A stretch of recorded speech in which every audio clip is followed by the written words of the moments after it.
You know, every great venture starts with that initial spark of passion. But what happens when that spark runs into the crushing reality of pressure and burnout? Today, we're diving right into that conflict. How do you keep the dream alive when it feels like everything is stacked against you?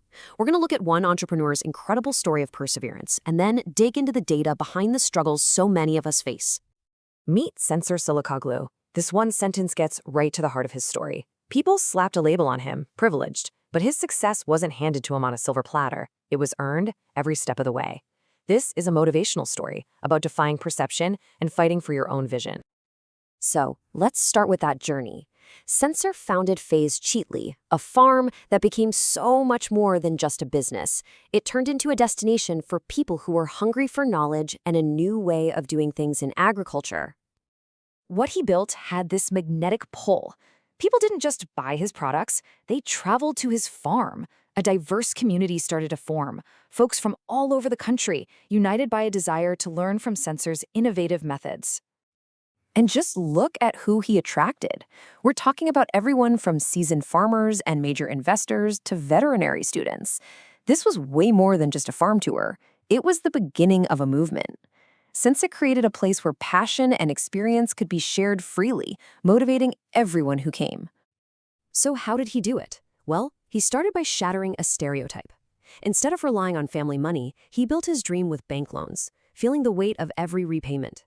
He fought for every single inch of progress. And most importantly, when he found success, he didn't pull up the ladder, he shared his knowledge to lift others up too. Sencer's story is incredibly inspiring, but it also raises a critical question. What happens when that pure, entrepreneurial passion collides head-on with the invisible pressures that grind so many of us down? Let's explore that in the next section. To really understand this conflict, we're shifting gears from one man's story to the hard data. Because that feeling of being overwhelmed, it's not just in your head, it's a documented phenomenon. Our guide for this part is a study from the Journal of Business Research, Turk. Researchers did a deep dive into the factors that lead to stress, burnout, and that urge to just quit. Their goal was to put numbers to this struggle. One of the key concepts they looked at is work-family conflict.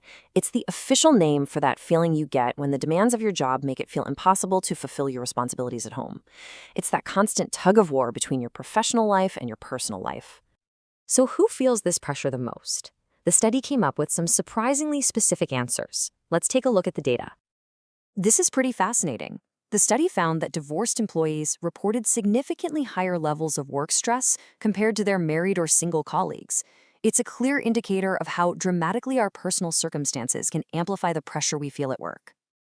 The data also reveals that these pressures don't hit everyone the same way. Women reported higher work-family conflict and were more likely to consider leaving their jobs. Men, on the other hand, reported higher overall job stress.